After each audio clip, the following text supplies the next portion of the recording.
Chapter 1. The Portrait in Shadows.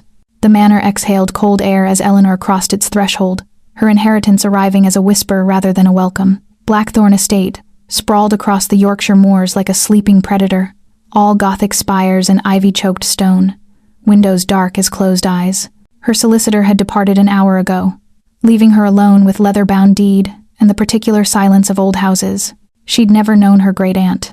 Lady Margot had been a phantom in family letters, a woman who chose isolation over society, who scandalized the Ashworths by refusing marriage and vanishing into this crumbling manor 30 years prior. The locals, the solicitor had mentioned nervously, called it cursed. Eleanor didn't believe in curses, but standing in the entrance hall, where candlelight struggled against encroaching shadows, she began to understand her great-aunt's choice. There was something about the weight of these walls, the way the darkness pooled in corners like spilled ink, something that felt less like abandonment and more like sanctuary. She'd brought only 2 trunks. She'd left London quietly, without fanfare. Her engagement to Lord Pemberton had dissolved like sugar in rain after she'd refused to become what he required, decorative, docile, forgiving of his indiscretions. Her mother had wept. Eleanor had packed. The portrait found her on the 3rd floor. She'd been exploring the eastern wing, cataloging furniture beneath dust sheets, when she entered a gallery she hadn't noticed before. Moonlight spilled through tall windows, painting everything silver, and there, centered on the longest wall, hung an enormous canvas in a gilded frame. A man. Eleanor's breath caught. She'd expected ancestral faces, stern Ashworths with their thin lips and judgmental eyes. Instead, she found herself staring at someone who seemed to exist outside of time. He reclined in an attitude of deliberate ease, one long-fingered hand draped across the arm of a velvet chair, the other holding a goblet of something dark. The artist had rendered him in shades of shadow and candlelight, skin luminous as pearl, eyes the color of storm clouds over water, hair dark as the void. He wore 18th-century dress, burgundy velvet, silver lace at cuff and throat, but there was nothing quaint about him. The portrait vibrated with a terrible, magnetic sadness. Something about his eyes held her motionless. They seemed to follow her, weighted with centuries of knowledge she couldn't name. Eleanor leaned closer, examining the gilt nameplate beneath the frame. The lettering was old, ornate. Cassius Vladovich, 1743. She frowned. A family member? No, the name was foreign, Russian perhaps, and the date was absurd. That would make him nearly. The candle in her hand guttered violently. Eleanor jerked back, startled. The flame steadied, but when she looked at the portrait again, her skin prickled with inexplicable unease. She could have sworn his hand had moved. Not dramatically, not a grand gesture or theatrical shift, but the angle of his fingers seemed different, as if in the moment she'd looked away, he'd turned his gaze toward her with the slowness of someone waking from a very long sleep. Eleanor set her candle on a side table, heart hammering foolishly. Portraits didn't move. Inherited mansions didn't harbor secrets darker than dust and neglect. Her great-aunt had been eccentric, not mad. There was surely a rational explanation for everything here. The peculiar silence, the way the shadows seemed deliberate, the unshakable sense of being observed. She returned to the portrait, forcing herself to stand before it, with the steady resolve that had carried her through rejection and scandal. Up close, she could see the artist's signature in the lower corner. M. Ashworth, 1778. Margot. Her great-aunt had painted this. Eleanor's breath came shallow. Why would Margot have painted a stranger, this beautiful, terrible stranger, and hung him in the place of honor? Why keep a portrait of a man named Cassius Vladovich in her private gallery, unless he had mattered to her in ways the family never knew? The moon passed behind cloud, and the portrait dissolved into shadow. Eleanor found herself alone with her candle in a room suddenly cold as a crypt. When she finally turned to leave, she made a discovery that stopped her at the doorway. On a small escritoire beside the window lay a leather journal, its pages yellowed with age. A white ribbon marked a page somewhere in the middle. She opened it without thinking. The handwriting was elegant. Familiar, she recognized it from the old letters in the library downstairs. Margot's script, but transformed. Each word blazed with an intensity that screamed across the centuries. He cannot touch me without bringing death. I cannot leave him without bringing it to myself. We are bound in the most exquisite damnation, 2 souls who have learned that love and destruction are sometimes the same thing. If you are reading this, you are an Ashworth. You carry the mark, and soon he will know. Soon, the manor will know you are here. Do not be afraid of the darkness. The darkness has been lonely for a very long time. Eleanor's hands trembled. She pressed the journal against her chest, staring at the empty space where the portrait hung invisible in shadow. Behind her, somewhere in the manor's vast and beating heart, she heard a sound like a lock turning in a door that had been sealed for decades. The manor was waking. Chapter 2. The Dark Pull. Eleanor didn't sleep that night. She'd had retired to the master bedroom on the second floor, a cavernous space draped in faded damask, with a 4-poster bed that seemed designed for ghosts. But every time her eyes closed, she found herself falling into dreams that didn't feel like dreams at all. In the first, she stood in a ballroom she'd never seen, wearing a gown of midnight silk. Candlelight bloomed around her like captured stars, and the air tasted of wine and something else, something dark and intoxicating that made her skin flush. Music played from somewhere she couldn't locate, a waltz in a minor key that seemed to spiral directly into her blood. And then he was there. Not the portrait, something more vivid, more present. He moved through the candlelight with the grace of something dangerous, pretending to be civilized. His eyes found hers across the crowded ballroom, and Eleanor felt the impact like a physical blow. Recognition, though she'd never met him. Hunger, though not for food. A terrible, exquisite pull that made her want to move toward him and flee simultaneously. He extended a hand. Eleanor moved without deciding to move, drawn across the ballroom floor as if invisible threads connected them. When his fingers closed around hers, a shock of cold ran up her arm, not unpleasant, but wrong in a way that made her breath catch. His skin was winter itself, but his eyes burned. "You came back," he said, and his voice was the sound of centuries settling into a single moment. "I wondered if you would." "I don't," Eleanor tried to speak, but the dream shifted. She was in the portrait gallery instead, moonlight pooling at her feet. The man from the ballroom stood before the canvas bearing his own image, studying it with an expression of such profound sorrow that Eleanor's heart fractured. He looked older than the portrait worn by something heavier than time. "Do you know what it means?" he asked without turning. "To be painted by someone who loves you? To have your damnation immortalized in their brushstrokes?" Eleanor tried to answer, but her mouth wouldn't form words. The dream was fragmenting, pulling away like mist. The man turned then, and she saw his fangs not grotesque, but elegant and terrible, like ivory carved by an artist who understood beauty and hunger as the same thing. "She painted me so that you would know me," he whispered, "so that when you inherited this place, you would understand what waits in the dark." Eleanor woke, gasping, her nightgown soaked with sweat, her heart thundering against her ribs. The clock on the mantelpiece read 3 o'clock. The witching hour had passed, but its shadow lingered in her bones. She didn't return to sleep. Instead, she rose and wrapped herself in her dressing gown, lighting a candle against the profound darkness of the manor. The hallways stretched before her like the throat of some great beast, and she moved through them without conscious decision, following something she couldn't name. Her feet carried her to the portrait gallery. Moonlight still poured through the windows, painting everything in shades of silver and shadow. The portrait of Cassius Vladovich hung in its place of honor, and Eleanor approached it slowly, holding her candle before her like a ward. This time, she was certain. His hand had moved. The fingers that had rested on the velvet chair's arm now hung slightly open, as if reaching toward her across the canvas and centuries. She touched the painting, pressing her palm against his painted hand. The canvas was ice beneath her fingers. "Margot," Eleanor whispered to the empty gallery. "Great Aunt Margot, what did you do?" The journal had given her no answers, only warnings and longing tangled so tightly together that she couldn't separate them. "He cannot touch me without bringing death. I cannot leave him without bringing it to myself." What kind of love was that? What kind of damnation? Eleanor turned away from the portrait and noticed something she'd missed in the darkness of evening. A door, narrow and arched, hidden in the gallery's far corner. It was painted the same deep gray as the wall, nearly invisible. But now that she'd seen it, she couldn't unsee it. Her hand reached for the handle before her mind could offer protest. The door opened onto a spiraling staircase, descending into darkness so complete that her candle seemed to make no impression. A cold draft rose from below, carrying with it the scent of earth and ancient stone, and something else, something that made her nostrils flare in an instinctive response she didn't understand. Blood. Very old blood, layered into the very fabric of the place. Eleanor descended. The stairs led deeper than should have been possible, past the manor's known cellars, into something older and stranger. The walls began to glisten with moisture.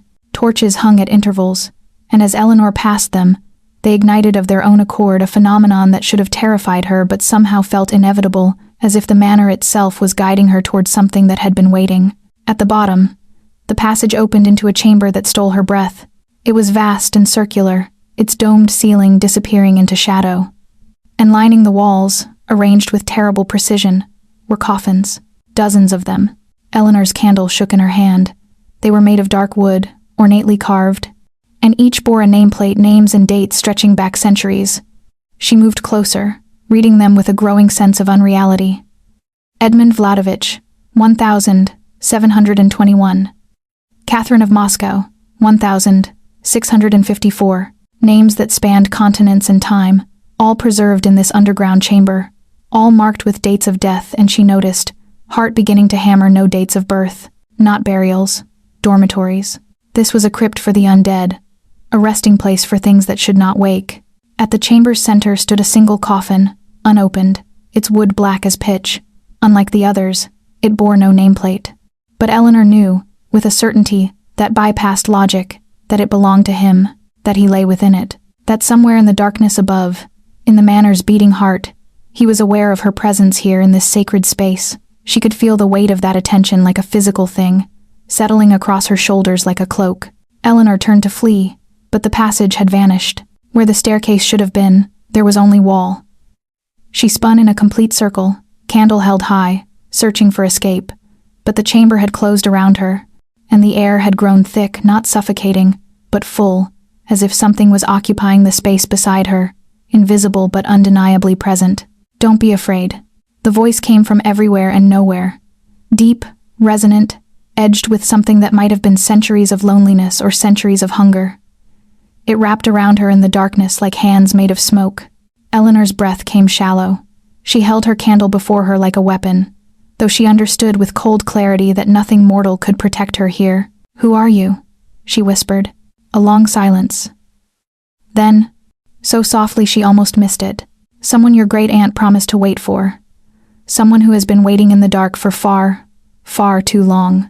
And Eleanor Ashworth? You are beginning to understand. The dark has finally learned your name." The candle in her hand extinguished. Chapter 3. The Immortal Stranger. The darkness released her like exhaled breath. Eleanor found herself standing in the portrait gallery once more, gasping as if she'd been underwater. Her candle lay on the floor, miraculously intact, its flame rekindled and burning steady. The arched door had sealed itself, or perhaps had never truly opened at all.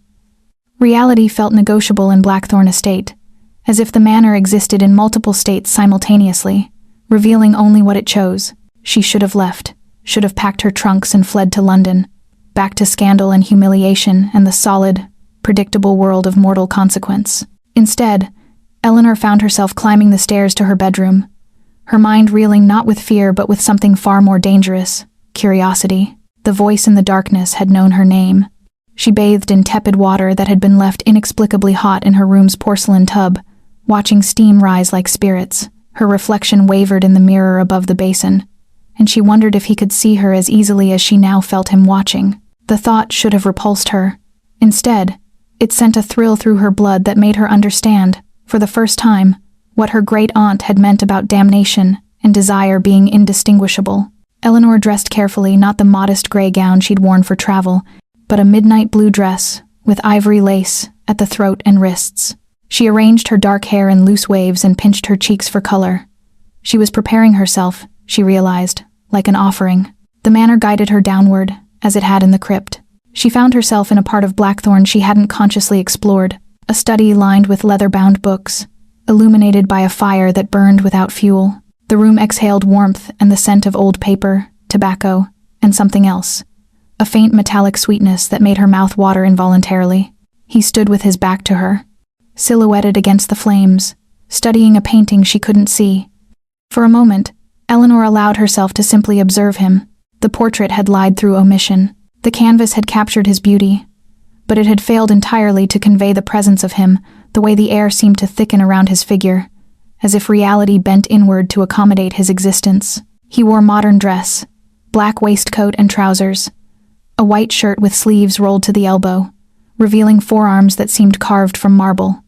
His hair fell to his shoulders in waves of absolute darkness. He was exactly as he'd appeared in her dream.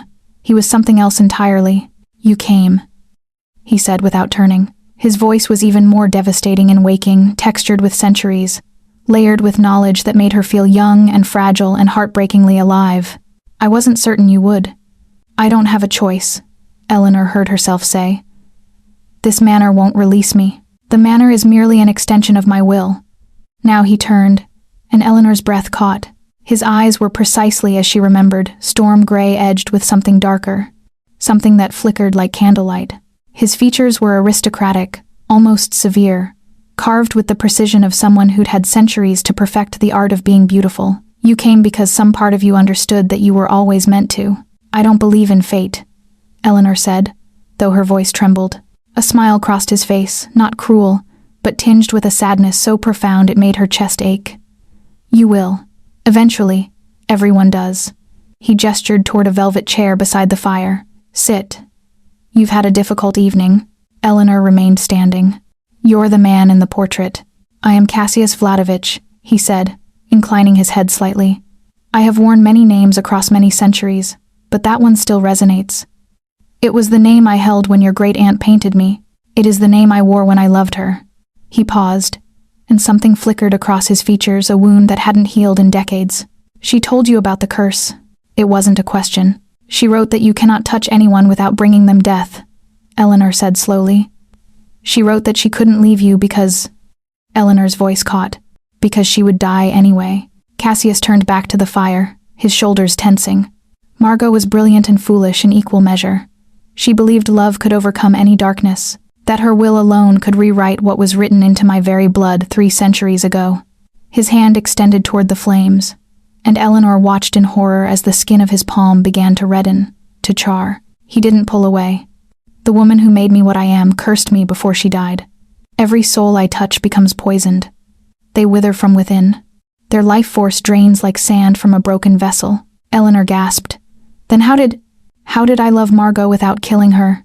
He withdrew his hand from the fire, and the damage reversed itself, the burns fading as if they'd never been. "She was an Ashworth. Ashworth blood carries an old magic older than Christianity, older than Rome. It runs through your veins as well. It makes you resistant to my curse.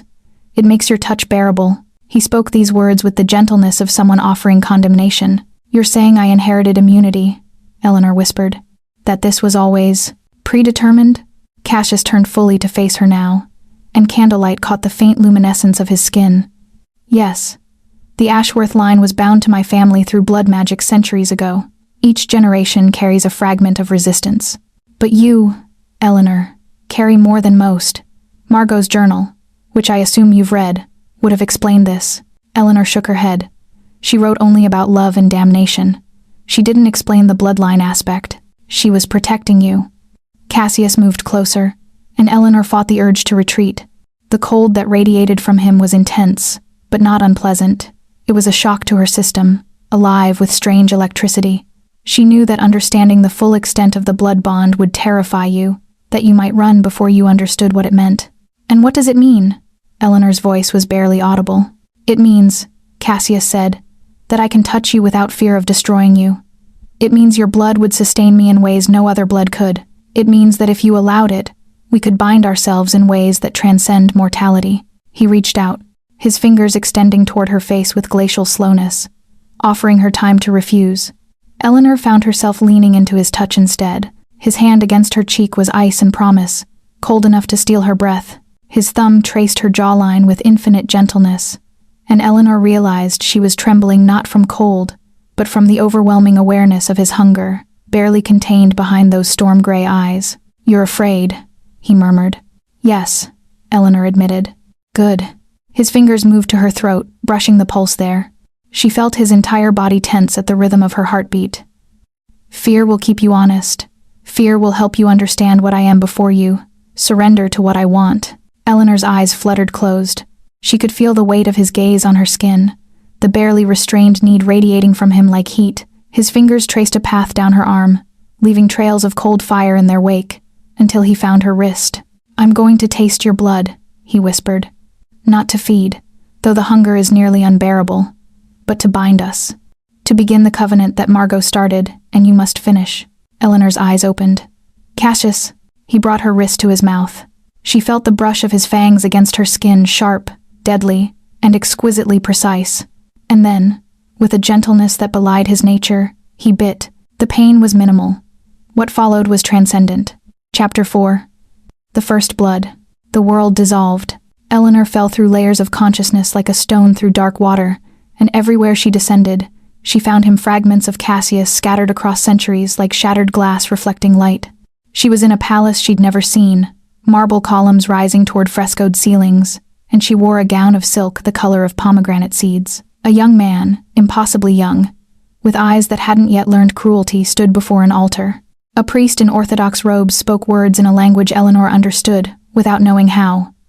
Words of binding, of covenant, of blood exchanged for immortality. The young man's name was Cassius Vladovich, prince of a kingdom that no longer existed. He was beautiful then, unscarred by centuries. He was terrified. The vampire who turned him was ancient and hungry and dressed in black velvet that seemed to absorb light. Her name was Katerina, and she loved him with a possession that bordered on madness.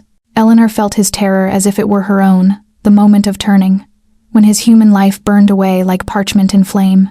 The agony as his heart stopped and restarted, fundamentally changed. The hunger that rose from his core like a beast waking from dormancy, demanding blood, demanding death. She was pulled deeper. Centuries spiraled past. Eleanor watched Cassius move through time like a ghost through walls. She saw him in Venetian palaces, feeding on nobility and servants alike, his beauty a weapon that disarmed before his fangs descended. She saw him in Georgian drawing rooms, playing at humanity, taking lovers who aged while he remained frozen in perfection. She saw empires rise and crumble while his face remained eternally unchanged. And always, the hunger. Always, the curse that made every touch a death sentence. He'd tried to end it once. Eleanor saw him standing on a cliff above the Black Sea, waiting for dawn, hoping the sunrise would burn him clean. But the curse ran too deep, his body transformed, hardening against the light, surviving what should have destroyed him. Even death refused him. The loneliness was worse than the hunger. Then, a memory that burned brighter than the others.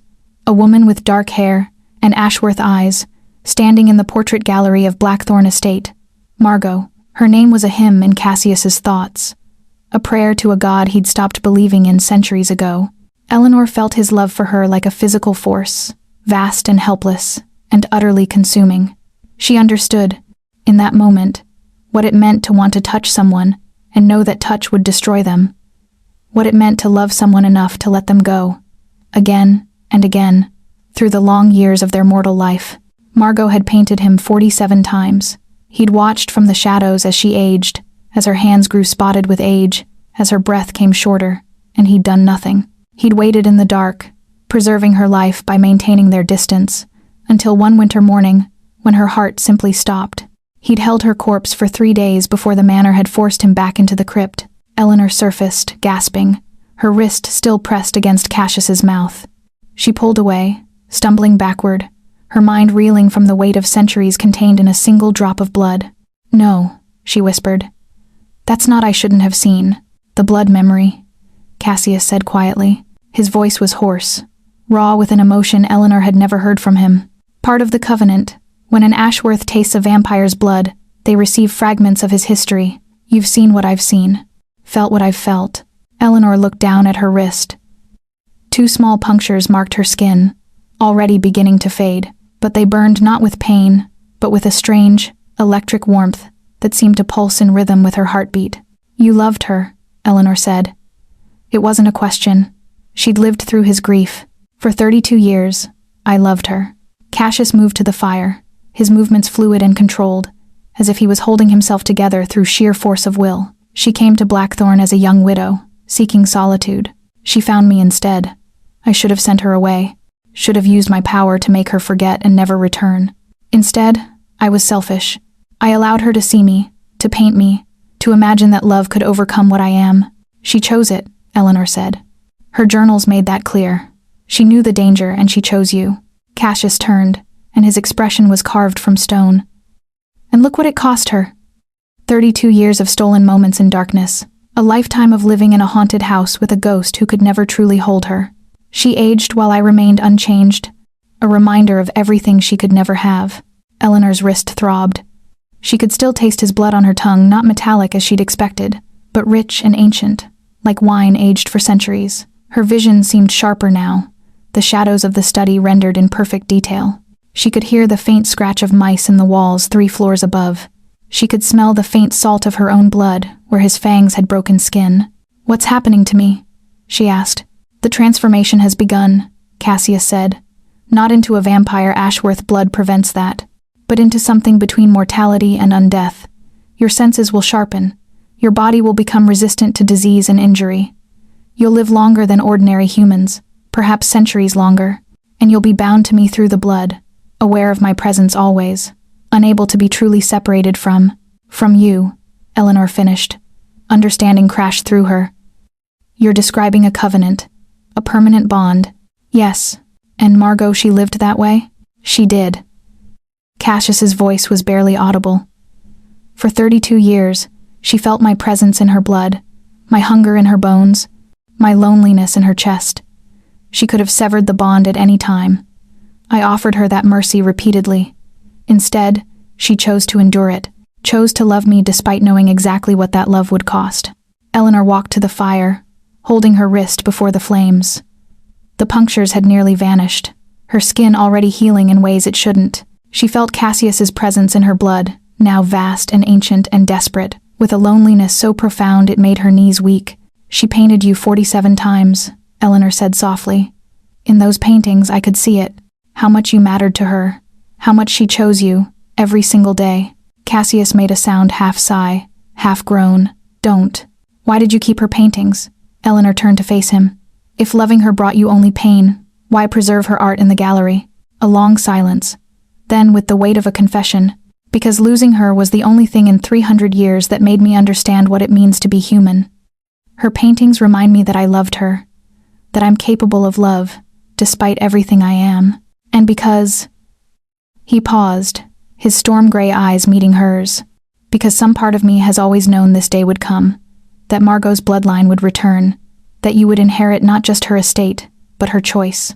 Eleanor's hand moved to her throat, feeling her pulse accelerate beneath her fingers. She could feel him in her blood now, his hunger, his loneliness, his desperate hope that perhaps, this time, love might survive. "I'm not her," Eleanor whispered. "No," Cassius agreed. "You're not. You're someone entirely your own. And that, Eleanor Ashworth, terrifies me far more than any curse ever could." Chapter 5. The Unraveling Past. Eleanor found the journals hidden where Margot had always intended her to find them. 3 days had passed since the taste of Cassius's blood had irrevocably altered the architecture of her body. 3 days of waking with his presence, thrumming through her veins like a second heartbeat, of seeing the world through heightened senses that turned shadows into landscapes and whispers into conversation. 3 days of careful distance from him, of avoiding the study where he waited with the patience of someone accustomed to centuries. The blood bond made avoidance nearly impossible. She could feel him in the manor's lower chambers, could sense his hunger and his longing as clearly as if they were her own emotions. But Eleanor needed answers before she surrendered to whatever was occurring between them. The journals were concealed behind a loose stone in the library's east wall, exactly where her instincts had guided her. There were 7 of them, leather-bound and aged to the color of old parchment, and they spanned the entire 32 years of Margot's time at Blackthorn. Eleanor settled into the library's window seat, winter light gray and thin, and opened the first volume. 29 March, 1892. "I have inherited the estate from great-uncle Theodore. May he rest peacefully." The solicitors seem relieved to be rid of it. They speak in hushed tones of curses and madness, of the previous occupant who disappeared without trace. They have no knowledge, of course, of what truly dwells in Blackthorn's depths. My mother is appalled. "A woman alone in such a place," she cried. "You'll be ruined beyond redemption." As if my reputation could fall any lower after Henry's infidelities and my refusal to pretend ignorance. But I knew, even as the solicitor spoke, that this was where I was meant to be. The Ashworth gift, which Mother had warned me about in bitter whispers, sang in my blood. I could feel something ancient in these walls, something that recognized me. Eleanor's pulse quickened. The Ashworth gift. She read onward with increasing urgency, devouring pages filled with Margot's meticulous observations. 10 April, 1892. I found him tonight. The crypt is vast beyond comprehension, And the coffins, Lord. The coffins stretch back into shadow like an ossuary from fever dreams. But only one called to me, black wood, unmarked, radiating a presence so potent it made my knees buckle. I opened it. He lay as if sleeping, though no living man would appear so perfect, so unchanged. His skin seemed luminous in the candlelight, and his features were carved with such precision that I wondered if he might be some masterwork of sculpture left behind by the ancients. Then his eyes opened, storm gray, fathomless, filled with such loneliness that I wept. Eleanor's hands trembled as she turned pages. Margot's early entries were filled with questions. Who was he?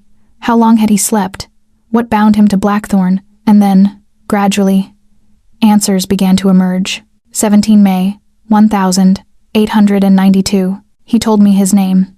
Cassius Vladovich. He told me he had been cursed 300 years ago by a vampire named Katerina, who turned him in an act of obsessive love, then abandoned him when she grew bored with his resistance to her cruelty.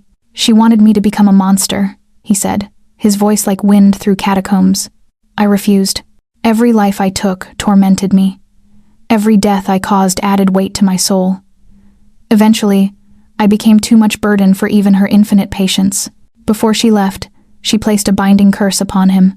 His touch would bring death to all living creatures, a slow, agonizing death that would drain the life force from their bodies. He was condemned to eternal isolation, unable to touch another soul without condemning them. She called it mercy, he told me bitterly, as if removing all possibility of connection was a kindness. Eleanor turned more pages, watching as Margot's entries transformed from clinical observation to something far more dangerous. Love, 3 August, 1892. He asked me to leave today. You should not be here, he said. The manor is a tomb, and I am the corpse it preserves. You are young. You could have a life beyond these walls. I told him the truth. I have no life beyond these walls. I have never belonged anywhere until I stood before his coffin and recognized the shape of my own loneliness reflected back at me. He wept then. I had not thought him capable of tears. Eleanor read faster, her heart aching for the two lonely souls finding solace in forbidden connection.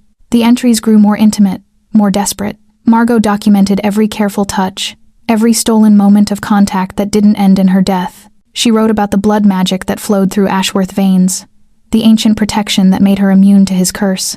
12 December, 1894. He fed from me today. Not from hunger, but from need. The need to confirm that he could touch me, taste me, exist in physical intimacy, without destroying what he loves. The sensation was indescribable. I felt his centuries pour into me through the small wounds his fangs created. I experienced fragments of his memory. The palace where he was turned, the moment his humanity burned away, the long centuries of isolation, and through it all, I felt his love for me vast and hopeless and beautiful. You could live forever, he whispered against my skin. I could turn you. We could be truly bound, not just through blood, but through eternity itself. I told him no. I am not meant for immortality, but I am meant for him. Eleanor reached the final entry in the first journal, dated 3 weeks before Margot's death. 4 January, 1924. My heart grows weak. The doctor refuses to visit anymore. He says my condition is unnatural, that I should not have lived this long with such a malady. He does not understand that the blood bond has kept me alive far longer than my fragile mortal frame should endure. Cassius has asked me again if I wish to be turned. Again, I refused. But I have asked him something different. I have asked him to let me go. When I die, I told him, do not mourn for 32 years as you mourned before. Do not wait in the dark, hoping for another Ashworth to arrive. Instead, remember that I chose you, that I chose these 32 years of stolen moments over a lifetime of ordinary existence, that your love was enough. He wept again. But this time, I think he understood. Eleanor closed the journal, tears streaming down her face. She understood now, understood what her inheritance truly meant, understood why the manor had called to her, why the portrait had seemed to move, why Cassius's blood sang to hers with the recognition of something fated. The blood bond wasn't random. It was written into the Ashworth bloodline generations ago, a magical connection to the Vladovich curse. The journals made it clear. Cassius's original curse could only be broken by an Ashworth who loved him willingly, completely, with full knowledge of what that love would cost. Margot had tried and failed. Her mortal lifespan had simply been too brief, her time with him too short to accomplish what ancient magic demanded. Eleanor held the journals against her chest and understood, with the clarity of blood calling to blood, what she was meant to do. She was meant to finish what Margot had started. She was meant to break the curse, not by refusing Cassius's darkness, but by embracing it. Not by remaining separate, but by binding herself to him completely, by choosing him in ways that transcended mortality and fear and the fragile limits of human love.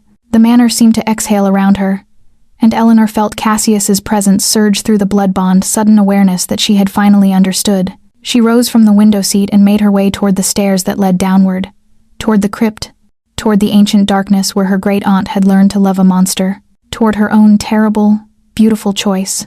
Chapter 6. Revelation of Darkness. The crypt was no longer hidden. Eleanor descended the spiral stairs without resistance, the manor itself seeming to guide her toward its deepest heart. Cassius waited in the circular chamber, standing before the black coffin that bore no name. He'd transformed since their last meeting. His composure cracked, revealing something rawer beneath. A vampire stripped of centuries of careful control. "You found Margot's journals," he said. It wasn't a question. "All of them." Eleanor's voice echoed through the chamber, bouncing off stone that had absorbed countless secrets. "You let me find them. You wanted me to understand." Cassius turned to face her, and Eleanor's breath caught. His eyes had changed. The storm gray deepened to near black, his pupils dilated with hunger and something else. Desperation. His fangs were visible, not retracted, and his skin seemed almost translucent in the candlelight, luminous with the radiance of his true nature. "I wanted you to have a choice," he said quietly. Margot never did. By the time she understood the full extent of what the blood bond demanded, she was already trapped, already bound to me in ways she couldn't escape. Eleanor moved closer, her enhanced senses cataloging every detail of him, the way his hands trembled slightly, the faint scent of ancient blood that clung to his clothes, the desperate longing radiating from him like heat. The journals don't explain the curse completely. They hint at something deeper, something about breaking it. "What aren't you telling me?" Cassius closed his eyes, and for a moment, he looked exactly as he had in the portrait, achingly beautiful and utterly damned. "Sit," he commanded, gesturing toward a stone bench near the coffins. "If you're to understand what you're truly facing, you deserve the complete truth."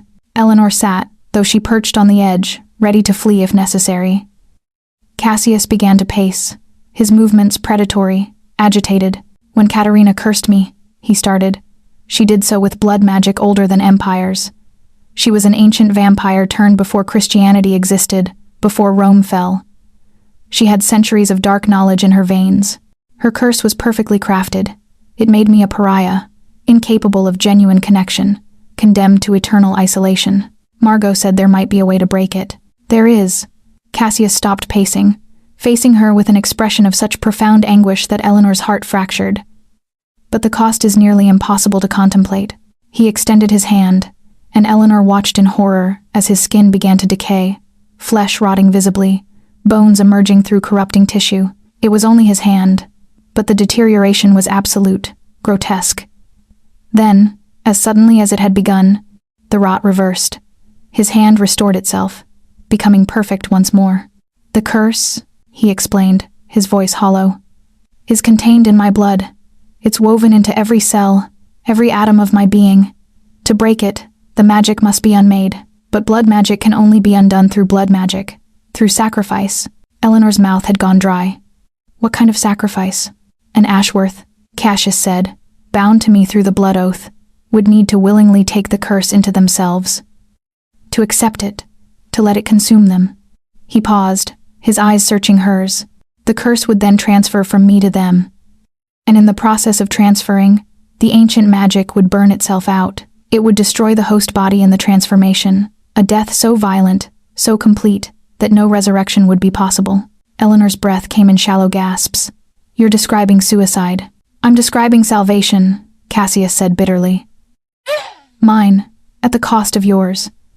Do you understand now why I never explained this to Margot? Why I kept her in deliberate ignorance?" "She found out anyway," Eleanor whispered. "Toward the end. One of her final entries mentions asking you to let her go. She knew, didn't she? She knew what would be required." Cassius sank to his knees before the stone bench, his face buried in his hands. For a moment, he looked utterly human, utterly broken. She wanted to do it. She begged me to allow her to complete the ritual. She said 32 years with me was worth any price, that she would willingly surrender her life to free me from this hell. Why didn't you let her? Because I am a coward, Cassius said, his voice muffled. Because 300 years of loneliness had made me selfish. Because the thought of existing without her, even in freedom, seemed worse than eternal damnation. So I refused, and she died anyway, just more slowly, her heart breaking under the weight of our bond. Eleanor's hands were shaking. She understood now what Margot had discovered, understood the terrible mathematics of loving someone cursed. The blood journals hadn't been just a record of her great-aunt's affection. They'd been a map, left deliberately for Eleanor to follow. Margot had wanted her to know the price, and she had wanted Eleanor to make a different choice. There's another possibility, Eleanor said slowly, pieces aligning in her mind. Isn't there? Something in blood magic theory that you haven't mentioned. Cassius's head came up, his eyes meeting hers with sudden intensity. Yes, if I'm bound to you through the blood oath, Eleanor continued. And if the curse requires an Ashworth to accept it, what if an Ashworth transformed the curse rather than destroyed it? What if instead of allowing it to burn itself out, they redirected it? That's not possible, Cassius said, but his voice wavered. The curse is too ancient, too potent. It would require power, Eleanor finished. It would require someone with enough magical strength to reshape 300-year-old blood magic. Someone whose Ashworth bloodline runs particularly deep. She paused. How strong is my blood, Cassius? In the blood memories you showed me, how much power did you feel? Cassius stood, moving to her with startling speed. He took her face between his cold hands, studying her with the intensity of someone seeing her for the first time. You shine, he whispered. When I taste your blood, it blazes like captured starlight. Your Ashworth gift is stronger than Margot's, deeper, richer. Your bloodline carries layers of magic I can barely comprehend. Then, perhaps, Eleanor said, we don't need to break the curse at all. Perhaps we need to transform it. To bind it not to death, but to life. To create something new from the ancient magic. You're describing a blood covenant beyond anything in recorded history, Cassius said, wonder and terror warring in his expression. Even if it were possible, it would require a ritual so profound, so binding, that you and I would become something other than vampire and mortal. We would be fused at the magical level. Truly, irrevocably bound. Eternally, Eleanor corrected softly. Eternally, he agreed. Forever. Even if you tried to leave me, you couldn't. Even if circumstances separated us, the blood bond would draw us back together. You would be bound to my existence, to my hunger, to my darkness, in ways that transcend death itself. Eleanor rose to her feet, moving until she stood directly before him. She could feel his hunger now, vast and desperate, and beneath it, something far more powerful. Hope. The desperate, fragile hope of someone who'd stopped believing in salvation centuries ago. Show me how, she whispered. Show me the ritual. Cassius's hands fell away from her face. When he spoke, his voice carried the weight of centuries. If you do this, Eleanor Ashworth, there is no going back. You will live as long as I live. You will feel my hunger in your bones. You will be bound to me through blood and magic until the end of time itself. And when I eventually fade into darkness, you will follow. There is no escape. There is no freedom. There is only us, eternal and intertwined. Eleanor reached for his hands, cold and trembling. Then we had better make it worth the eternity. Chapter 7. The Gothic Trial. The hunters came with holy water and obsidian blades, arriving in the frozen darkness of a moonless night. Eleanor first sensed them through the blood bond, a sudden spike of alarm from Cassius, ancient and primal, that sent her racing from her bedroom toward the manor's lower chambers. She found him in the entrance hall, fully transformed. His true nature blazed like a dark star, eyes pure obsidian, fangs extended, skin luminous with barely contained fury. Behind him, the manor's doors hung splintered, and the scent of human blood mixed with something else, consecrated silver, burning flesh. 3 of them downstairs, Cassius said, his voice inhuman. But there are more. I can sense them circling the manor like wolves. They've set wards around the perimeter, holy symbols carved into salt lines. This is a siege. Vampire hunters? Eleanor's enhanced senses caught the metallic tang of blessed ammunition, the acrid burn of sanctified flame. Worse, Cassius pulled her away from the window as a crossbow bolt whistled through the glass, leaving a trail of blessed light in its wake. The Inquisitorial Council. They're an ancient order dedicated to purging the world of the undead. They haven't attacked me in 3 centuries because I've been careful to remain hidden. But word must have spread that an Ashworth has bound herself to me. They see you as a contamination, a mortal woman corrupted by vampire blood. A gunshot exploded through the eastern wall, and Eleanor understood with cold clarity. They intended to kill her. Not as mercy, but as punishment. As purification. How many? She asked. Moving toward the weapons, she could sense the manor possessed ancient blades and firearms stored in the study's hidden chamber. 12, perhaps more. Led by someone called the Inquisitor, a vampire hunter, so old that even I remember the stories of his deeds. Cassius caught her arm. Eleanor, you need to flee. There's a passage beneath the crypt that leads to the moorland beyond. The manor will guide you. You can escape while I... No. Eleanor's voice cut like steel. We do this together, or we don't do it at all. Before Cassius could respond, the manor itself convulsed. The stone walls groaned with what sounded almost like pain, and Eleanor felt a sudden, searing awareness. Blackthorn Estate wasn't simply a building. It was an extension of Cassius's consciousness, tied to his magic, bound by centuries of his presence, and it was protecting them. The hunters' holy symbols began to burn, their protective wards unraveling as the manor's ancient magic overwhelmed the modern rituals. Eleanor heard screams from outside hunters, discovering that the sanctuary they'd constructed was disintegrating around them. Come, Cassius said, pulling her toward the portrait gallery. We end this now. They moved through the manor like shadows. Cassius's connection to the architecture, allowing him to open passages Eleanor hadn't known existed. The hunters had breached the eastern wing, but the manor sealed corridors behind them, trapping them in an endless maze of stone and darkness. When the Inquisitor finally found them, it was in the portrait gallery itself. He was ancient, older than Eleanor could have imagined. His face a map of centuries carved in scars and obsidian determination. His eyes held the terrible certainty of someone who'd spent lifetimes believing absolutely in the righteousness of his cause. He carried a sword of pure silver, blessed and consecrated, and his hunting pack spread behind him like shadows with teeth. Cassius Vladovich, the Inquisitor said, his voice cultured and terrible. You violated the Accords. A mortal bound in blood covenant, this contamination cannot stand. She is Ashworth, Cassius said calmly, positioning himself before Eleanor. The bloodline grants her immunity. She is no more contaminated than Margot was. Margot Ashworth was a cautionary tale, the Inquisitor replied. And this girl will be a warning. Kill her, and perhaps you'll understand the cost of your transgression. The hunters moved with brutal precision, their weapons blessed and deadly. But Eleanor discovered something in that moment. The blood bond had given her more than heightened senses. It had given her access to Cassius's power. She felt it surge through her 3 centuries of vampire strength, the magic of the ancient curse, the terrible hunger that had defined his existence. Her body transformed, not into a vampire but into something other, a vessel of dark power, immune to holy weapons, fast enough to blur across stone. Eleanor moved like lightning, her hands finding a blessed blade midair and crushing it to useless metal. She fought with an instinct that wasn't her own, guided by Cassius's experience, wielding the manor itself as a weapon. Stone walls cracked and reformed. Shadows solidified into barriers. The hunters found themselves fighting not one immortal creature but 2, and the manor itself had become a third combatant, hostile and ancient, and utterly committed to their destruction. But the Inquisitor was formidable. His silver sword carved through the manor's defenses, drawing blood from both Eleanor and Cassius. Blessed ammunition found Cassius's shoulder, and he hissed in agony. Eleanor felt his pain through the blood bond and understood, for the first time, how completely they were intertwined. His wound was her wound. His suffering was her suffering. You see, the Inquisitor said, pressing his advantage. This is what comes of your selfishness, vampire. Your love has condemned her to eternal servitude. She will spend eternity bound to your darkness, unable to escape, unable to truly live.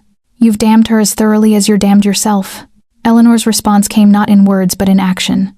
She opened herself completely to the blood bond, allowing Cassius's power to flood through her without resistance. The transformation was agony and ecstasy combined, her bones restructuring, her blood burning with ancient magic, her eyes blazing with power that transcended mortality. He hasn't damned me, Eleanor said, her voice doubled. resonant with Cassius's centuries. "He's awakened me." She struck with the Inquisitor's own blessed sword, now purified by her touch, cleansed of its holy contamination. The ancient hunter staggered back, genuine fear crossing his weathered face for the first time. "Impossible," he whispered. "An Ashworth cannot. An Ashworth can do far more than you've ever imagined," Eleanor interrupted. "Your order has hunted creatures like Cassius for millennia, but you've never encountered what happens when an Ashworth chooses to bind themselves willingly. When ancient magic meets ancient bloodline. When love reshapes the very structure of the curse." The Inquisitor retreated, his surviving hunters rallying around him. They fled through the manor's passages, pursued by stone walls that seemed to close intentionally in their wake. Eleanor felt them escape through the eastern breach, felt them flee across the moorland toward safety. She didn't follow. Instead, she turned to Cassius, and the transformation began to reverse. Her human form reasserted itself, though change now marked by the ritual she and Cassius had just performed, even if unintentionally. "What did we just do?" she whispered. Cassius approached slowly, as if Eleanor might shatter if he moved too quickly. "We took the first step," he said. "We proved that love can reshape ancient magic. We showed that binding yourself to me doesn't make you a victim, it makes you powerful." Eleanor swayed, exhaustion crashing through her as the adrenaline faded. Cassius caught her, his cold arms surprisingly gentle as he lifted her toward the study's fireplace. "There will be consequences," he warned. "The Inquisitor has retreated, but he won't remain idle. He'll gather allies, strengthen his order's resolve. They'll come again. Let them come," Eleanor said, her eyes already closing. "Next time, we'll be ready. Next time, we won't fight alone." As consciousness faded, she felt Cassius's lips against her forehead, a kiss of absolution and terrible promise. The blood bond blazed between them, no longer a tentative connection, but a roaring fire, binding them together across the threshold between mortality and darkness. The covenant was nearly complete. Only the final ritual remained. Chapter 8. Blood and desire converge. Eleanor was dying. She could feel it in the slow deterioration of her cells, the way her enhanced senses were fading like a candle guttering in wind. The blessed ammunition that had grazed her during the battle had done more than wound. It had infected her blood with consecrated poison, burning away at the dark magic that sustained her Ashworth-enhanced form. Cassius carried her to the crypt, to the chamber of coffins, and laid her on the black stone altar that occupied the center of the circular room. Eleanor had never noticed it before, or perhaps the manor had revealed it only now, when it was most necessary. "The poison is spreading," Cassius said, his voice cracking with something between desperation and rage. "Your blood is rejecting the transformation we began. Your mortal immune system is fighting the dark magic, and they're destroying each other in the process." Eleanor's vision blurred. She could see him bending over her, his perfect face twisted with anguish, his storm-gray eyes now shot through with veins of black. "I'm sorry," she whispered. "I wasn't strong enough. I couldn't." "Don't." Cassius's fingers found her face, cradling it with infinite gentleness. "Don't apologize for my failings. I should never have allowed you to engage the hunters. I should have protected you better. I should have..." "Should have what?" Eleanor's hand found his. "Left me in ignorance? Sent me away? We both know you couldn't have done any of those things. We're bound now, Cassius. For better or worse, we chose this." "I chose your damnation," he said bitterly. "I chose your death." "No." Eleanor's breath was coming shallow now, her body's systems beginning to shut down. "I'm choosing my transformation, and you're going to help me complete it." Cassius pulled away as if she'd struck him. "Absolutely not. I won't turn you. I won't condemn you to immortality, to the hunger, to the endless." "Not that," Eleanor interrupted, her voice barely a whisper. "The covenant ritual, the blood magic transformation we discussed, the one that reshapes the curse instead of destroying it. Do it now, Cassius, while I'm still tethered to you, while the blood bond is strongest. It requires you to survive the process," Cassius said desperately. "And you're dying. The poison will kill you before the ritual completes." Eleanor closed her eyes, reaching through the blood bond toward the vast reservoir of his power, his centuries, his hunger. She could feel him there. A vast presence in her blood, terrified and furious and utterly devoted. "Then we do it together. You pour yourself into me, not to turn me, but to anchor me, to hold me in existence long enough for the magic to take root." "That's not how blood magic works," Cassius protested, but Eleanor could feel his resolve wavering. If I bind myself to you in the way you're describing, if I pour that much of my essence into your body, you'll be vulnerable, Eleanor finished. Weakened. Mortal perhaps for the first time in 300 years. She opened her eyes, finding his. That's the sacrifice the ritual requires, not my death, but yours. Not my transformation into something less human, but yours into something more. Cassius made a sound like a wounded animal. I've spent 3 centuries trying to protect you from that kind of suffering. I've waited in darkness, endured isolation, refused connection, all because I knew what loving me would cost. And now you're asking me to. I'm asking you to trust me, Eleanor said. The way Margot trusted you. The way you've learned to trust me. We can reshape this together, Cassius. We can take the curse that's defined you for 3 centuries and transform it into something beautiful. For a long moment, Cassius remained motionless. Eleanor could feel him warring with himself through the blood bond, centuries of protective instinct battling against desperate hope. Then, with a sound like shattering glass, his resolve shattered. Forgive me, he whispered. He lowered himself to her, his mouth finding her throat. Eleanor felt the familiar sensation of his fangs, breaking skin, but this time, it wasn't a feeding, it was a claiming. It was a pouring out of everything he was into her veins. The blood exchange was transcendent and devastating. Cassius's memories flooded into her without filter or mercy, not just fragments this time, but the entire weight of his immortal existence. She lived through his turning, experienced the initial agony of his transformation from human to vampire. She felt Katarina's touch, cruel and possessive, burning through him with the fire of ancient magic. She experienced centuries of loneliness, isolation, the careful control of hunger that had defined his existence. But she also felt his love vast and patient, and utterly consuming. Love for Margot, carefully preserved across 32 years, a flame that had never dimmed even in the darkness of separation, and love for her Eleanor born from the moment he saw her in the portrait gallery, a recognition of something fated, something meant to be. Eleanor opened herself completely to the exchange, allowing his power to flow through her, but simultaneously pouring her own essence backward through the connection. Her Ashworth blood sang with ancient magic, with the potential that had slumbered in her family line for generations. She shared it with him, the gift of mortality, the possibility of becoming human again, the chance to exist outside the terrible curse that had defined his being. The ritual crystallized around them. Dark magic and ancient bloodline intertwined, creating something new in the space where their essences merged. The black coffin beside them began to glow with eldritch light. The stone altar beneath Eleanor burned with symbols that had never been carved. They appeared spontaneously, written in the language of pure magic. Eleanor felt herself transforming not into a vampire, but into something between. Her body began to heal, the blessed poison burning away under the weight of Cassius's protective power. But simultaneously, she felt him changing. His immortality was becoming finite. His invulnerability was becoming fragile. The weight of 300 years began to settle on his shoulders, not crushing him, but grounding him, making him real, making him mortal enough to truly exist in her world. The pain was exquisite. Eleanor screamed, and Cassius screamed with her, their voices harmonizing as the magic reached its crescendo. The crypt shook, the coffins rattled in their resting places. The very stone of Blackthorn Estate seemed to convulse in the throes of ancient magic being rewritten. And then, silence. Eleanor gasped, drawing breath that tasted of blood and candlelight, and something sweet beneath Cassius's essence, now permanently woven into her blood. She opened her eyes to find him hovering above her, and the change in him was startling. He was still beautiful, would always be beautiful, but he was no longer radiating the terrible, immortal perfection of his former nature. His skin had warmth now, color in his cheeks. His eyes, still storm gray, held the fragility of something that could be hurt, could age, could die. Cassius, she whispered, what have you done? What, you asked, he said, and his voice carried the weight of genuine emotion, rather than centuries of control. I've become mortal. Not entirely, the magic won't allow complete transformation.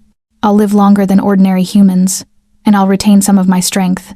But I'm no longer cursed, Eleanor, and neither are you. He helped her sit up, and Eleanor examined her wrists where the blessed ammunition had burned. The skin was unmarked, healed completely, but more than that, she could feel it in her blood. The curse was gone, not destroyed, but transformed, redirected. Instead of poisoning everything Cassius touched, the magic now flowed between them, binding them together, making them whole. "We did it," Eleanor breathed. "We did." Cassius pulled her into his arms, and this time, his embrace was warm, human, real in ways his cold touch had never been. "We've rewritten 300 years of damnation into something worth living for." Eleanor buried her face in his shoulder, feeling tears stream down her cheeks. Above them, in the portrait gallery 3 floors above, the painting of Cassius Vladovich began to change. The artist's brush strokes shifted, the canvas transforming. The lonely, damned vampire of Margot's creation was fading, replaced by something new. A man with warmth in his eyes, holding a woman's hand. The portrait of their covenant was being written in real time.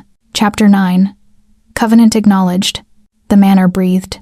Eleanor felt it the moment she and Cassius emerged from the crypt, a vast exhalation of relief, as if Blackthorn Estate itself had been holding its breath for 300 years. The passages that had been cramped and shadowed transformed, expanding into luminous corridors, where candlelight bloomed without being lit. Stone walls that had wept moisture began to dry. The air, which had always carried the metallic tang of old blood, now held the sweetness of roses and something else. Redemption, perhaps, or the first breath of a curse finally lifting. Cassius held Eleanor's hand as they ascended the spiral staircase, and she marveled at the warmth of his palm against hers. 3 days ago, his touch had been winter itself. Now it was merely cool, the natural temperature of someone who'd spent centuries in darkness, slowly learning what it meant to be warm. "Can you feel it?" he asked, as they emerged into the portrait gallery. "The transformation isn't just us. It's the entire estate. The curse that bound me to Blackthorn is dissolving." Eleanor could feel it through the blood bond. She sensed the manor's relief. For 3 centuries, this Gothic cathedral of stone and sorrow had been a prison, a tomb that preserved a damned soul. Now, slowly, it was becoming something else. A sanctuary. A home. The portrait of Cassius had finished its transformation. The canvas now depicted him as he was now.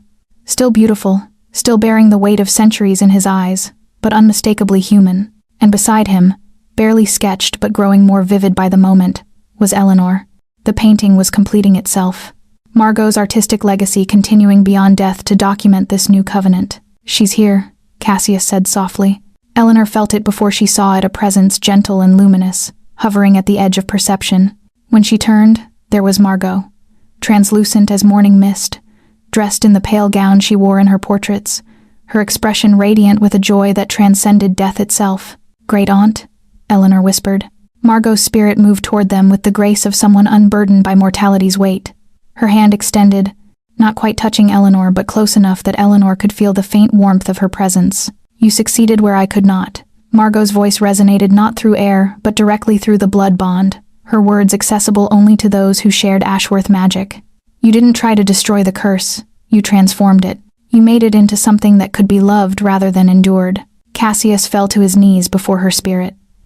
Eleanor had never seen him display such vulnerability, such raw devotion. "Margot, Hush," Margot interrupted gently. "You loved me as well as any cursed soul could love a mortal woman. You protected me, you honored me, and when the time came, you released me without selfishness. That was enough." She turned to Eleanor, and her spectral eyes held an intensity that made Eleanor understand, for the first time, the full depth of her great-aunt's sacrifice. "But this one has accomplished something far greater. She has loved you not, despite what you are, but because of it. She has chosen to reshape herself rather than escape.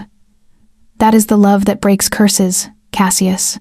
That is the love that transcends even death." Eleanor felt tears streaming down her face. "I miss you," she said to Margot's spirit. "I wish I'd known you. Truly known you." "You know me through the blood," Margot replied. "Through the covenant that binds our family line to Cassius's fate. In a very real sense, I've never left. I am part of what you are now, part of the magic that sustains this transformation, and I am at peace." Margot's spirit began to fade, not disappearing but transforming into something else, becoming part of the manor's essence, woven into its very stones. As she faded, Eleanor heard her final words, carried on wind that moved through no window. "Love him completely. Love him fearlessly. That is the only thing that will sustain you both through the centuries to come." Then she was gone, and Eleanor was left with Cassius kneeling before her, his shoulders trembling. Eleanor helped him to his feet, and when he looked at her, His eyes were wet, with tears, real tears, product of genuine mortal emotion, rather than the hollow mimicry of humanity his immortal form had been capable of.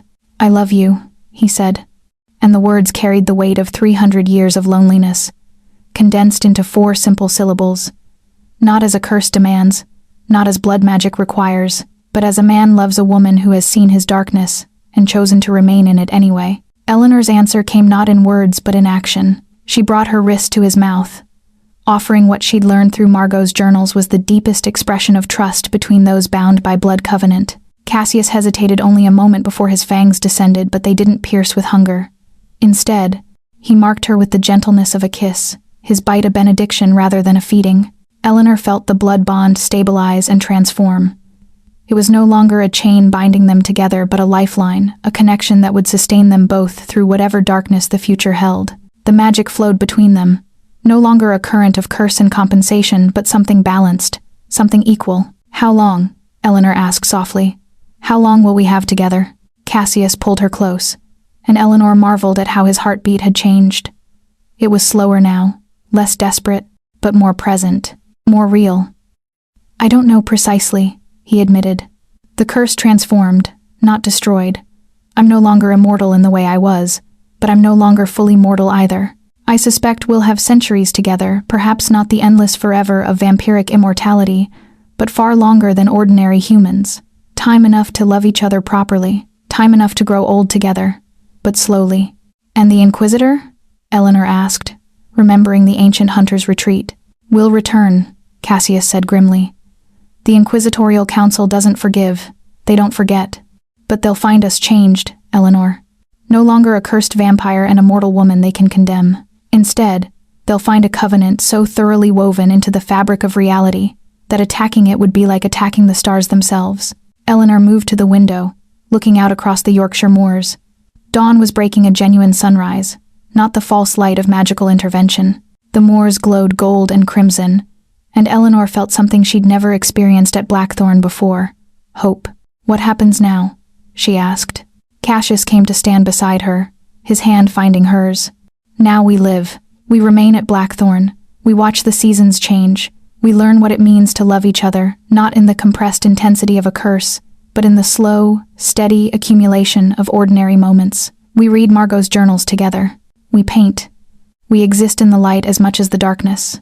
He paused, then added quietly, "And someday, perhaps, we'll know whether this covenant holds strong enough to survive eternity, whether love truly is stronger than the ancient magic that once defined us both." Eleanor squeezed his hand. "I think it is." Cassius turned her to face him, and when he kissed her, it tasted of blood and redemption, and the first genuine moment of peace either of them had ever known. In the portrait gallery, the painting of them both continued to develop, Margot's final brushstrokes bringing Eleanor and Cassius into sharper focus. 2 figures, bound by blood and choice, facing an uncertain future together. The covenant was complete. Chapter 10. Final Darkness. The second siege came not from hunters but from within the vampire world itself. Eleanor was in the library when she felt it a rupture in the blood bond so violent it sent her to her knees. Through her connection with Cassius, she sensed ancient power moving toward Blackthorn like a storm front, vast and predatory, and filled with a hunger that made even the curse seem mild by comparison. Cassius appeared in the doorway moments later, his expression carved from stone. "Katerina," he said, and Eleanor heard 3 centuries of terror and rage compressed into a single name. "She's coming." Eleanor's blood went cold. "The vampire who cursed you? I thought she abandoned you centuries ago." "She did." Cassius pulled Eleanor to her feet, his newly mortal hands gripping hers with urgent intensity. "But she never stopped watching, never stopped waiting for a moment when my guard might lower. And now, sensing that the curse has been transformed, that I've become vulnerable, she's finally decided to claim what she's always believed was hers." The manor convulsed around them. Eleanor felt the stone walls shudder as ancient magic collided with the protective wards Blackthorn had erected. The windows rattled, candlelight flickered violently, casting shadows that seemed to move with predatory intent. "She's more powerful than you," Eleanor said, understanding flooding through the blood bond. "Even weakened, even with your transformation. She's older than you, stronger." "Yes." Cassius moved toward the study, where Eleanor knew he kept the blessed weapons they'd salvaged from the hunter's assault. But she's also arrogant. She believes that 3 centuries of immortality means I've grown soft. She doesn't understand what loving you has made me. Eleanor followed, and together they armed themselves silver blades alongside consecrated weapons, a arsenal assembled for a battle that transcended mortal warfare. But as they prepared, Eleanor felt something shifting in her blood, in her bones. The Ashworth magic that flowed through her was responding to the threat, awakening in ways she'd never experienced. "Eleanor," Cassius said, noticing her transformation. "What are you?" "I don't know," she whispered. But she did know, in some deep cellular sense. The covenant had bound her not just to Cassius but to Blackthorn itself, to the ancient magic that had slumbered in her bloodline for generations. The manor was calling to her, offering its strength, its centuries of accumulated power. When Katerina breached the manor's defenses, she came in the form of terrible beauty. She was ancient beyond comprehension, her face perfect and terrible, her eyes holding the luminescence of a vampire who'd fed on thousands of souls. She wore Victorian dress, though it seemed to shift and change with each moment, as if her form couldn't quite settle on a single reality. Behind her came servants, thralls bound by blood magic, mortal humans so completely enslaved that they barely qualified as sentient. "Cassius," Katerina purred, her voice dripping with possessive hunger. "How you've diminished. I can taste your mortality from here. You've become something so pathetically small." "I've become free," Cassius said, stepping forward to meet her. "Something you never understood, despite centuries of immortality. I've chosen to be less so that I could be more. I've surrendered immortality so that I could truly live." Katerina laughed, a sound like breaking glass. "Such romantic delusion. You always were capable of profound stupidity." Her gaze shifted to Eleanor. "And this must be the Ashworth girl, the one who seduced you into destroying your own curse. How wonderfully tragic." Eleanor felt rage kindle in her chest, not the blind fury of mortal emotion, but something far more dangerous, the cold, calculated anger of ancient magic. The Ashworth bloodline had slumbered in her veins for generations, waiting for a moment when it would be needed. Now it woke fully. "I didn't seduce him," Eleanor said, and her voice was doubled, resonant with the combined power of herself, Cassius, and Blackthorn itself. "I loved him. There's a difference you'll never comprehend." Katerina's expression twisted with rage. She moved with impossible speed, crossing the study in a blur of shadow and fangs. But Eleanor was ready. The manor itself rose to defend her. Stone walls shifted, creating barriers. Candlelight blazed into defensive barriers of pure flame. The very air became thick and hostile. Cassius and Eleanor fought in perfect synchronization, a partnership born from blood magic and genuine affection. Cassius wielded his centuries of experience, his understanding of vampire combat refined through millennia of careful study. Eleanor provided the raw power of Ashworth magic, the ancient bloodline magic that had been written into the very foundations of Blackthorn Estate. But Katerina was formidable. She'd been a vampire for over 1,000 years. She'd consumed countless lives, absorbed their power into her own being.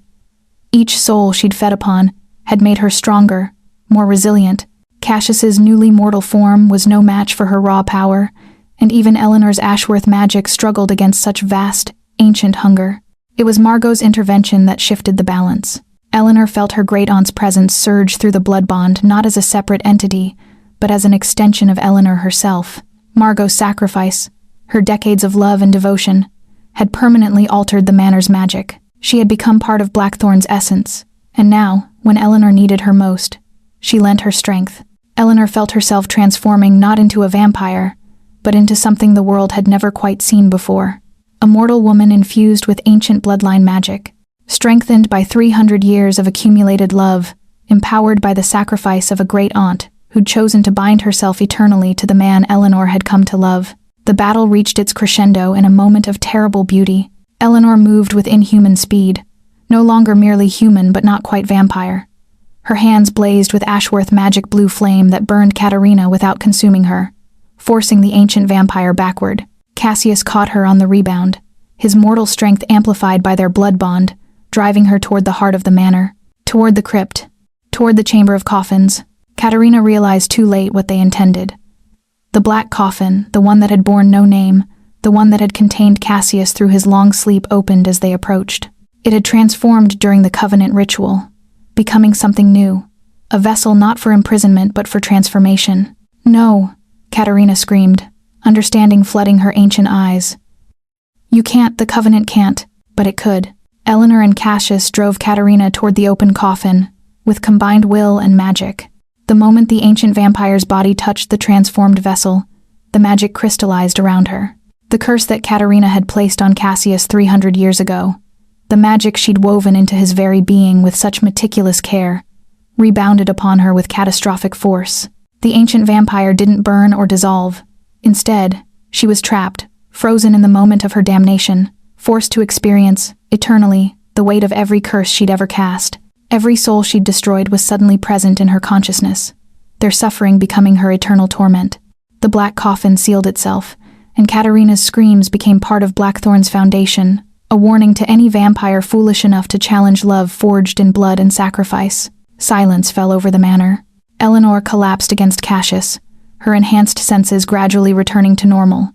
The Ashworth magic receded, settling back into dormancy, though she knew it would never fully sleep again. She'd tasted true power, had experienced what it meant to wield ancient magic in defense of love. Is it over? She whispered. Cassius held her close, his heartbeat steady and warm against her ear. Yes, for now, it's over. They remained in the crypt, in the chamber of coffins. As dawn broke above them, the manor was quiet, not the oppressive silence of a tomb, but the peaceful quiet of a place finally at rest. Somewhere above, in the portrait gallery, the painting of Eleanor and Cassius glowed softly in the morning light. Margot had finished her final masterpiece. The Covenant had survived its greatest test. Love had proven stronger than curse, stronger than ancient magic, stronger than the desperate hunger of a vampire who'd lived too long. Eleanor and Cassius remained, bound together not by obligation but by choice, their bond capable of transcending not just mortality, but the very foundations of darkness itself. Chapter 11. Eternal Resolution. 5 years passed before Eleanor truly understood what the Covenant had created. She stood in the portrait gallery, watching autumn light paint Blackthorn stone in shades of gold and burgundy, and felt the new life quickening within her not as a vampire pregnancy, but as something far more extraordinary. The child growing inside her was neither fully mortal nor supernatural. She was a bridge, a living testament to the transformation Eleanor and Cassius had wrought. She's strong, Cassius said, coming to stand beside Eleanor. His hand found her swollen belly, with the tenderness of someone who still marveled at the ability to touch another person without bringing death. I can feel her through the blood bond. She carries both of us. Eleanor leaned against him, grateful as always for his warmth. In 5 years, Cassius had changed more than he'd changed in 3 centuries of immortality. Silver now threaded through his dark hair. Fine lines had appeared around his eyes, not the lines of age, but of smiling, of laughing, of experiencing genuine human emotion. His body was aging, yes, but slowly, the Covenant holding back time's full ravages, while still allowing him the gift of gradual transformation. He would grow old with her. Not quickly, perhaps not even in a human lifetime, but eventually. The curse had been broken. Time would claim him as it claimed all living things, and Cassius had accepted this with a grace that Eleanor found profoundly moving. Have you decided on a name? Cassius asked. Seraphina, Eleanor said. After your mother. I found the records in Margot's journals. She documented everything about your human life, including your family. I thought it was time your daughter carried the name forward. Time to reclaim something of who you were before the curse. Cassius's eyes grew wet. Even after 5 years, genuine emotion still caught him off guard, as if he was learning to feel for the first time. My mother would have wept to know her line continued. Even in this strange way, the manor itself seemed to respond to Eleanor's pregnancy. Blackthorn had transformed completely in the years since the Covenant. The Gothic gloom had lifted, replaced by a luminous quality that made the ancient stone seem almost welcoming. Windows that had been permanently dark now admitted sunlight. Gardens that had lain dormant for centuries had burst into riot, roses and moonflowers blooming in profusion, tended by groundskeepers Eleanor had hired from the nearby villages. The villages, in fact, had begun to regard Blackthorn differently. No longer a cursed manor to be avoided, it had become something of a sanctuary. Margot's journals, which Eleanor had carefully transcribed and shared with trusted historians, had begun to reshape how the vampire mythology was understood. Stories spread whispered in taverns and drawing rooms of a love so powerful it had broken an ancient curse, of a manor that had been haunted by a damned soul, only to be redeemed by genuine affection. Eleanor had even begun receiving letters from other mortals bound to vampires by blood covenant, desperate pleas for guidance, for hope that their own impossible loves might survive. She answered each one carefully, offering not false promises, but honest acknowledgement of what love between mortal and immortal actually meant: sacrifice, risk, and the profound knowledge that one day the mortal partner would age, while the vampire remained unchanging. Unless, she'd learned, the vampire chose otherwise. "I've been thinking," Cassius said, pulling Eleanor from her reverie, "about what comes after Seraphina is born, about whether we should remain at Blackthorn or venture into the wider world." Eleanor turned to face him. "You want to leave?" "Not permanently." He gestured toward the portrait gallery, where dozens of new paintings now hung alongside Margot's work. Eleanor had taken up painting herself, documenting their life together in brushstrokes that seemed to capture not just appearance but emotion. "But I've spent 3 centuries in darkness. I've barely experienced the world as a mortal man. I want to travel. I want to show Seraphina places beyond these moors. I want to exist in daylight without fear." Eleanor smiled. Cassius could walk in sunlight now, not without some discomfort, not with the ease of a purely mortal human, but without the agony that had once been his curse. The transformation had made him something between, and that something was learning to thrive in the world of light. "Then we'll travel," she said. "Blackthorn will remain our home, our sanctuary. But it's not a prison anymore. We're free to leave when we choose." Cassius pulled her close, careful of her pregnant belly, and Eleanor marveled at how natural his embrace had become. There was no more cold radiating from him, no more terrible power barely restrained. He was simply a man, an ancient man, with centuries of knowledge in his eyes, but fundamentally, genuinely human. That night, as Eleanor lay in their bed, a 4-poster affair in the master chamber, a room that had once been Margot's sanctuary, she felt Seraphina move within her. The sensation was accompanied by a familiar presence in the blood bond. Cassius, his consciousness brushing against hers with gentle affection. "She's ready." His thoughts came to her through the bond. "Soon she'll be born. Our daughter, a child who will never know the darkness we've known." Eleanor's response was wordless, a flood of emotion and certainty. Seraphina would be born into light, into a world where her dual nature was celebrated rather than condemned. She would grow up in a manner that had learned to sing instead of weep. She would know both her parents' love without the terrible complications that had marked Eleanor and Cassius's own bond. Unless she chose differently, unless she fell in love with someone equally impossible. Eleanor understood, in that moment, that breaking the curse hadn't ended the story. It had merely shifted the narrative, the manner, the blood magic, the capacity for love to transcend the boundaries between mortality and darkness. These were now part of the Ashworth legacy. Seraphina would inherit them, and perhaps, someday, she would pass them on to a child of her own. The cycle would continue, but transformed. No longer a curse, but a gift. 3 weeks later, Seraphina was born. She emerged at midnight, during a blood moon that seemed almost orchestrated by fate. Her first cry was not the sound of a mortal infant, but something more, a sound that resonated with the echo of ancient magic. Her eyes, when she opened them, were neither Eleanor's dark brown nor Cassius's storm gray, but something uniquely her own. Silver shot through with veins of violet, the color of twilight itself. Eleanor held her daughter and wept, understanding in that moment the full weight of what she'd sacrificed and gained. She was no longer solely mortal. She was no longer solely bound to one fate. She was a mother to a child born from the joining of curse-breaking love and ancient magic. Cassius stood beside them, his hand trembling as he reached out to touch Seraphina's impossibly small fingers. When she grasped his thumb, he gasped, not in pain, but in recognition. Through the blood bond, Eleanor felt his astonishment, his wonder, his overwhelming love for this child, who carried his blood even though she would never carry his curse. "Welcome home, Seraphina," he whispered. The manor seemed to sing in response. Candlelight bloomed throughout Blackthorn without flame, a golden luminescence that felt less like magic and more like blessing. Somewhere in the depths of the estate, Eleanor sensed Margot's presence not as a ghost, but as a permanent part of the manor's essence, bearing witness to this new beginning. Eleanor looked down at her daughter, then at the man, the beautiful, broken, redeemed man who stood beside her. Outside, the blood moon hung in the sky like a promise kept. Inside, in a manner that had learned to embrace light alongside darkness, a family began its eternal journey, no longer cursed, no longer separated by incompatible natures, simply bound together by love, by choice, and by magic transformed into something sacred. Eleanor Ashworth closed her eyes and, for the first time in her life, felt completely, utterly, at peace.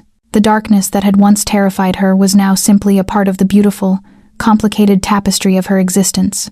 She had learned, through blood and sacrifice and the patient devotion of a man who'd spent centuries alone, that the greatest magic wasn't found in ancient curses or supernatural power. It was found in love that refused to be denied, in transformation that chose hope over despair, in two souls learning that forever wasn't a curse, it was a gift. And in Blackthorn Estate, as the blood moon set and dawn broke gold and crimson across the Yorkshire moors, a new chapter in the story of love transcending the impossible had begun. Epilogue. Centuries hence, the manor stood unchanged on the moors, yet transformed. Blackthorn Estate had become a sanctuary for those caught between worlds, vampires seeking redemption, mortals bound to the immortal through blood covenant, children born of impossible unions. Eleanor, now bearing the faint silver at her temples that marked her advancing age, walked to the portrait gallery with Seraphina, who at 16 carried the weight of her dual heritage with grace. "Do you ever regret it?" Seraphina asked, studying Margot's paintings. Eleanor turned to her daughter, seeing in her silver eyes the reflection of 2 centuries of love and transformation. "Never," she said. "Every moment has been worth the price." And in the shadows of the gallery, visible only to those who carried Ashworth blood, Margot smiled. The curse was broken. But the love would echo through eternity.